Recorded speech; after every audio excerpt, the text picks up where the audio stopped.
함께 기도하겠습니다. 주님 감사합니다. 새 한 주를 시작하고 또 월요일을 맞이한 우리 성도들 축복합니다. 어제 주일 은혜를 오늘 붙들고 승리하기를 원합니다. 말씀으로 도전하시고 또 결단케 하신 은혜를 따라 믿음의 길을 걷게 하시고 주님 기뻐하시는 다른 삶, 세상과는 다르게 하나님 앞에 바르게 살아가기를 힘쓰는 사랑하는 모든 성도들 되도록 인도하여 주옵소서. 우리들의 몸의 연약함들을 속히 치료하여 주시고 우리 마음의 무거운 짐들을 주님 벗겨 주셔서 12월 한 달 2025년도가 지나기 전에 풀어야 할 모든 인생의 과제들이 잘 해결되고 지나갈 수 있도록 은혜를 허락하여 주옵소서.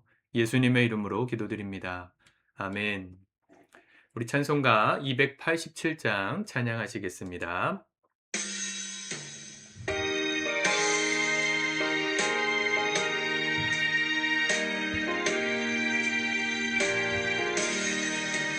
예수 앞에 나오며 죄사함 받으며 주의 품에 안기며 편히 쉬리라.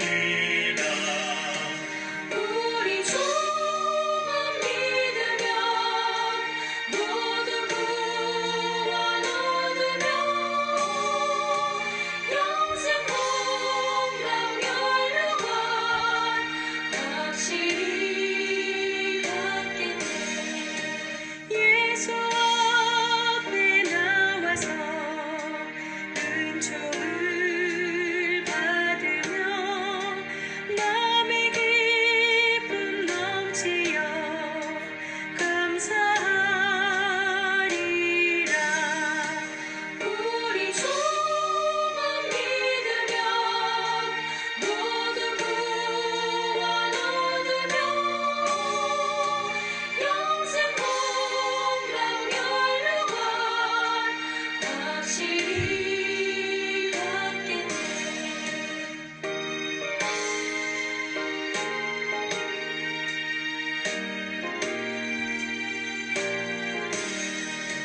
예수 앞에 설 때에 흰 옷을 입으며 밝고 빛난 내 집에 길을 살리라. 우리 주만 믿으며 모두 구원 얻으며 영생 건강 멸류관 확실히 받겠네. 아멘. 오늘 하나님의 말씀은 시편 138편의 말씀입니다. 같이 먼저 읽고 묵상하도록 하겠습니다. 138편. 내가 전심으로 주께 감사하며 신들 앞에서 주께 찬송하리이다. 내가 주의 성전을 향하여 예배하며 주의 인자하심과 성실하심으로 말미암아 주의 이름에 감사하오리니 이는 주께서 주의 말씀을 주의 모든 이름보다 높게 하셨습니다. 내가 간구하는 날에 주께서 응답하시고 내 영혼에 힘을 주어 나를 강하게 하셨나이다. 여호와여, 세상의 모든 왕들이 주께 감사할 것은 그들이 주의 입의 말씀을 들음이오며 그들이 여호와의 도를 노래할 것은 여호와의 영광이 크심이니이다. 여호와께서는 높이 계셔도 낮은 자를 굽어 살피시며 멀리서도 교만한 자를 아심이니이다. 내가 환난 중에 다닐지라도 주께서 나를 살아나게 하시고 주의 손을 펴사 내 원수들의 분노를 막으시며 주의 오른손이 나를 구원하시리이다. 여호와께서 나를 위하여 보상해 주시리이다. 여호와여, 주의 인자하심이 영원하오니 주의 손으로 지으신 것을 버리지 마옵소서. 아멘. 오늘 시편은 다윗의 시입니다. 다윗의 인생 세 막으로 이렇게 살펴볼 수 있습니다. 다윗이 이 역사의 지평에 등장했던 게 골리앗과의 전투였죠. 물론 그 전에 사무엘을 통해서 먼저 기름 부음을 허락하시지만 다윗의 이야기가 본격적으로 사람들에게 알려진 것은 골리앗과의 전투에서 일기토 1대1로 싸워서 이겼기 때문입니다. 그때 다윗은 소년이었고 골리앗은 장수였죠. 그때만 해도 이 다윗의 일막은 화려하기 그지없습니다. 일약 스타덤에 오른 아이돌 스타 같은 이 백성들의 칭송을 받는 아주 잘 나가는 인생이었다 할 수 있습니다. 그러다가 사울의 시기를 받아서 쫓겨다니기 시작하죠. 그게 다윗에게 주어진 첫 번째 시련이라고 할 수 있습니다. 1막에서의 첫 번째는 기쁨이었고 2막에서는 환란이었습니다. 그리고 그 환란을 잘 이기고 마침내 역사의 지평의 왕으로 세워지죠. 전무후무한 시대, 황금 시대를 열었던 이스라엘의 대왕이 됩니다. 이것이 다윗의 이막이라고 할 수 있어요. 왕이 된 이후에 승승장구했습니다. 다윗은 하나님께 구하고 또 전투하는 곳마다 다 점령하는 은혜를 주셔서 주변의 모든 열강들을 차지하는 대제국을 이룹니다. 이스라엘 역사상 가장 큰 영토를 확장하게 되죠. 이막의 서막도 일막도 화려하기 그지없어요. 그런데 이막의 이막, 2장의 이막, 두 번째 인생의 두 번째 장은 또다시 환란이었습니다. 아들들이 반란을 일으키고 압살롬을 위시로 모든 신하가 자기를 배신하죠. 그리고 쫓겨다니는 신세가 또 됩니다. 그 옛날 왕이 되기 전에 사울에게 쫓겨다니던 때처럼 압살롬 아들에게 쫓겨다니면서 연명하는 그런 환란의 시간을 또 보냅니다. 다윗의 인생은 정말 말 그대로 롤러코스터를 탄 것 같았을 겁니다. 그런데 그랬던 다윗이 오늘 하나님께 감사의 시를 썼습니다. 1절 내가 전심으로 주께 감사하며 신들 앞에서 주께 찬송하리이다. 하나님께 전심으로 감사한다는 겁니다. 모든 이방 신들 앞에서도 그 하나님께 감사를 고백할 수 있다는 그런 믿음의 고백이죠. 근데 다윗이 감사하는 이유를 살펴보십시오. 다윗은 왜 감사한다 말하냐면 2절 내가 주의 성전을 향하여 예배하며 주의 인자하심과 성실하심으로 말미암아 주의 이름에 감사하오리니. 다윗이 감사하는 이유가 뭐냐면 하나님의 인자하심 또 성실하심. 인자하심이란 말은 사랑이 많으심, 날 사랑해 주심이라고 번역할 수 있고 헤세드죠. 그리고 성실하심은 진실하시다, 또 올바르시다 이런 뜻입니다. 한결같으시다는 거죠.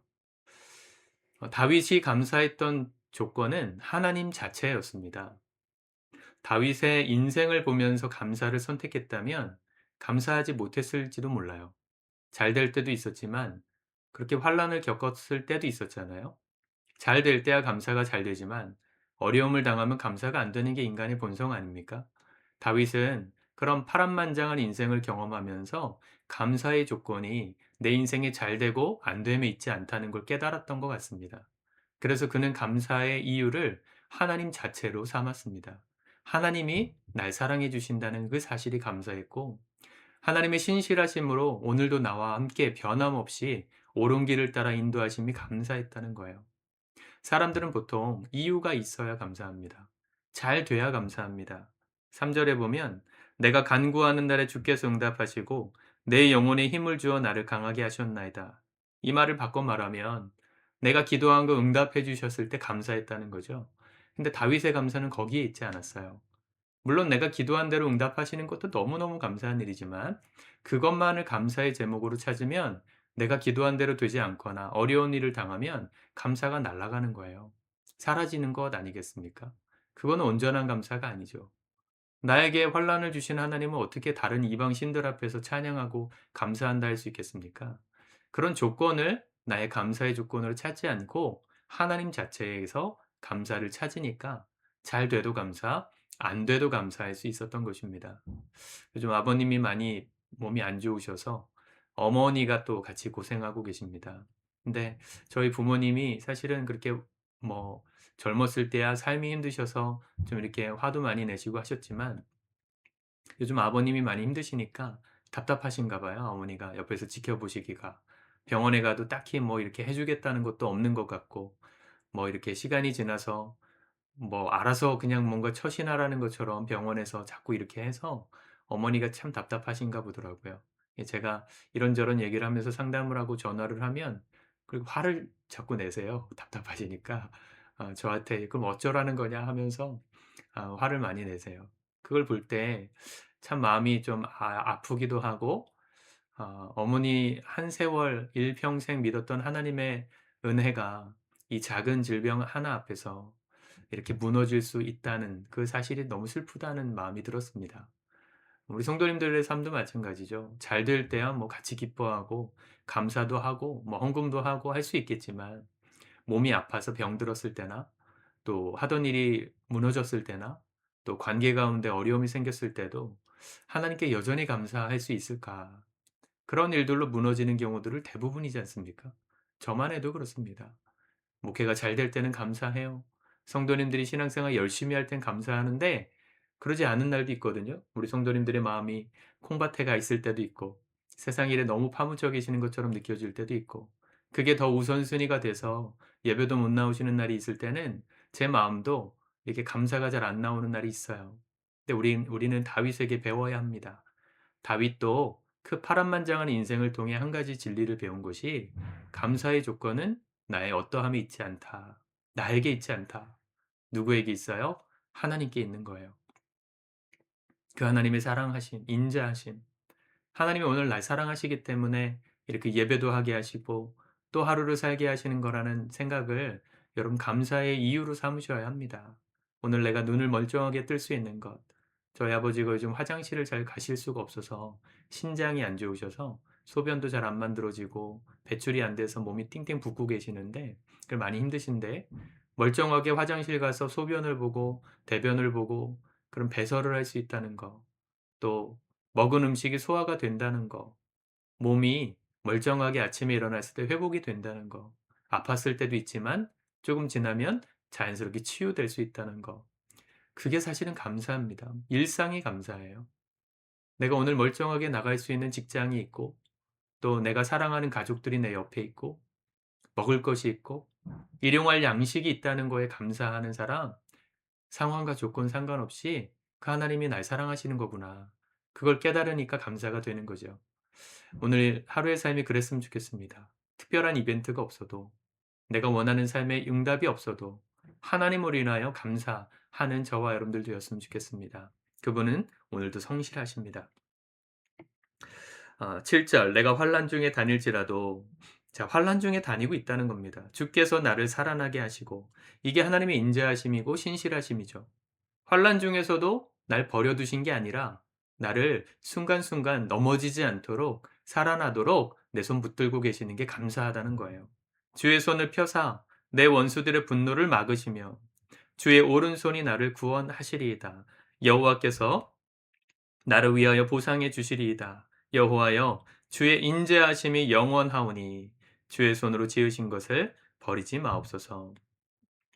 하나님의 인자하심을 바라보며 주님이 지으신 내 인생을 버리지 말아달라고. 그 말은 지금 어려움 가운데 있는 겁니다. 다윗은 여전히 어떤 이유인지 모르겠지만 1막의 2장이든 2막의 2장이든 환란의 시기를 겪을 때 썼던 시 같은데 여전히 환란이 있어요. 어려움이 있어요. 사울 왕에게 쫓길 때든 아니면 아들에게 쫓길 때든 상관없이 인생은 어려웠을 거예요.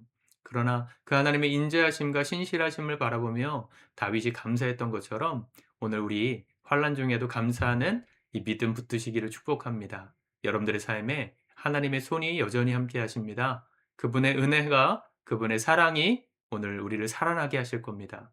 그 신실하신 하나님 앞에 우리가 먼저 감사를 고백할 수 있는 성숙한 그리스도인들로 다 살아갈 수 있기를 우리 주님의 이름으로 축복합니다. 기도하겠습니다. 하나님 감사합니다. 우리의 삶에 어떤 이유가 있어서 감사하다 고백하는 그 1차원적인 신앙을 넘어가기 원합니다. 하나님, 주의 인자하심과 신실하심으로 그 성실하심으로 오늘 우리가 온전히 하나님의 하나님 되심 때문에 감사할 줄 아는 성숙한 그리스도인들 다 되게 도와주옵소서.